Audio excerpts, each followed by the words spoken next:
Hoje nós vamos falar sobre zonas de treinamento. Quem pratica esporte já deve ter ouvido falar aí das famosas zonas 1, zona 2, aeróbio, anaeróbio, mas tem uma série de nomenclaturas diferentes, 3 zonas, 5 zonas, até 9 zonas, com número, com nome. Muita gente fica confusa, mas se entender o que há por trás dessa nomenclatura fica muito mais fácil. É muito importante saber do que se trata para entender que existe aí uma diferença entre cada zona, tanto de intenção de treinamento quanto de adaptação, principalmente dos sistemas energéticos que estão por trás, um pouquinho da fisiologia, e é muito mais fácil entender o objetivo do treino, quanto tempo você tem que passar exatamente em cada zona e o que ele vai te trazer em relação à resposta do treino. Então, vamos falar um pouquinho sobre como podem ser feitas as medidas de uma atividade física. A gente tem as medidas externas, que a gente está bem acostumado, por exemplo, na corrida é o pace, é o ritmo, assim como na natação é o ritmo. Na bike a gente tem a velocidade e tem, para quem conhece, a potência. A gente tem os marcadores de sensação, que essa é a sensação de esforço, né? O RP em inglês, que a gente usa escalas, tem escala que é até 10, tem escala que é até 20. E existem os marcadores fisiológicos. E esses marcadores fisiológicos estão completamente relacionados a fornecimento de energia para atividade física.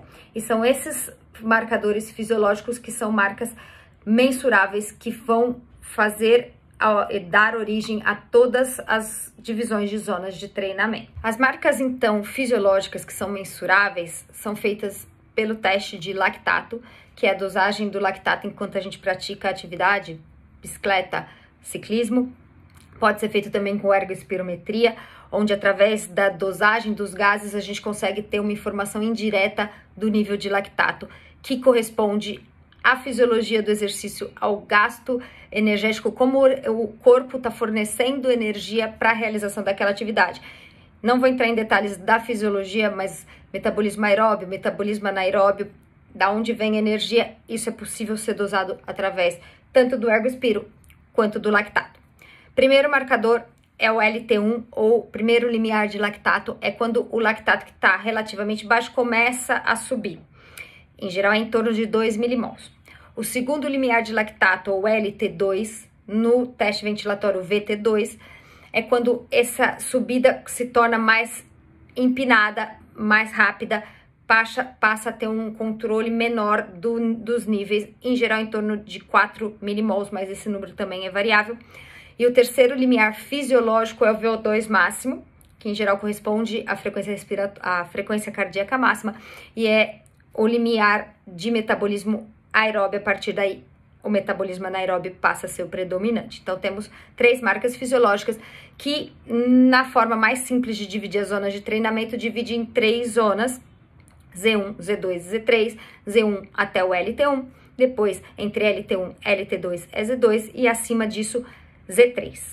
Em geral, as zonas são subdivididas dentro dessa mesma lógica, e aí a gente passa a ter essa divisão de 5 ou mais zonas.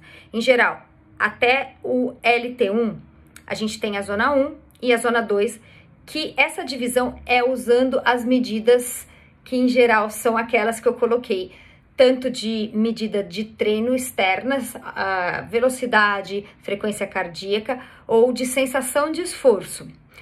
E depois, entre o LT1 e o LT2, em geral, é a zona 3. A partir do LT2, a gente tem zona 4 e zona 5, também essa divisão de zona 4 e zona 5, entra aí pace, potência, sensação de esforço. E a partir do VO2 máximo, a gente tem em geral zona 6 e algumas classificações colocam zona 7, zona 8. E aí é tudo metabolismo anaeróbio, que fica para cima do VO2 máximo. Então, a distinção entre as zonas, exceto aquelas 3 zonas fisiológicas, elas são baseadas nesses dados práticos e não só nas medidas fisiológicas. Então, é uma associação das duas coisas. Na ausência do teste de lactato, que nem todo mundo consegue fazer no laboratório, a gente usa essas outras medidas práticas para prescrição de treino, para execução do treino. Então, a gente usa frequência cardíaca, velocidade, pace, potência, sensação de esforço para tanto prescrever quanto executar os treinos. Então, existem diferenças aí entre as modalidades e é o que eu vou falar. Lembrando que a frequência cardíaca, embora seja um dado bem interessante e tem utilidade em uma série de prescrições de treinos, não é um dado que a gente pode confiar sempre. Primeiro porque tem várias outras coisas que alteram a frequência cardíaca, por exemplo, desidratação, temperatura, sono e aquele cálculo da frequência cardíaca máxima usando os 220 menos a idade é completamente impreciso. Esse gráfico aqui mostra a imprecisão de usar essa fórmula, então na verdade você tem que fazer um teste de frequência cardíaca máxima, que isso pode ser feito através de esforços grandes, para saber qual é a sua frequência cardíaca máxima e usar esse dado com maior precisão. Vamos falar então um pouquinho das especificidades de cada modalidade. Na bike, os testes mais usados em campo são usando potência. Então, a gente calcula qual é o nosso FTP, que é o nosso limiar de potência que a gente consegue manter por 1 hora com esforço máximo.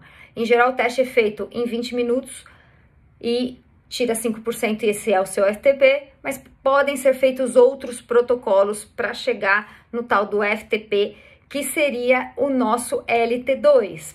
E aí, a partir do valor do FTP, são feitos os cálculos das zonas de treinamento, Z1, Z2, então, de recuperação, tempo, o aeróbio, o limiar, acima do FTP, treinos de VO2, e a partir do VO2, os treinos anaeróbios e treinos acima disso. Então, tem várias classificações. Por exemplo, tem a famosa classificação de Allen e Cogan, que eu vou colocar aqui, que é bastante utilizada, e sempre associando, então, os valores de potência com os valores de frequência cardíaca. Lembrando que para os mesmos limiares da bike, a frequência cardíaca, em geral, é mais baixa do que os limiares correspondentes na corrida. A nossa frequência cardíaca no teste, utilizando a bicicleta, fica abaixo da frequência cardíaca da corrida para os mesmos limiares, lembrando que o padrão é sempre o fisiológico. Já na corrida, o que a gente usa de testes de campo para fazer o cálculo das zonas quando a gente não tem o lactato feito no laboratório, em geral são testes de 3K ou testes de 5K, ou testes de 30 minutos, fazendo o esforço máximo, ou seja, correndo no ritmo mais rápido possível. Através desse valor, é feito o cálculo, dependendo de qual teste foi feito, de qual seria o seu limiar LT1, LT2, quais seriam os paces e as frequências cardíacas correspondentes para cada uma dessas zonas. Por fim, na natação, o que resta é o ritmo. E agora a gente já tem medida cardíaca também, de frequência cardíaca também para ser usada na natação.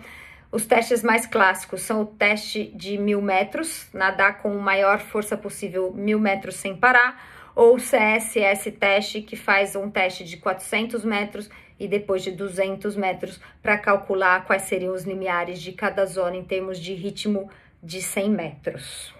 Em resumo, as zonas são criadas usando medidas fisiológicas para dividir os tipos de treino em relação ao gasto energético, ao fornecimento de energia e para isso ser mais preciso na prescrição e resultado.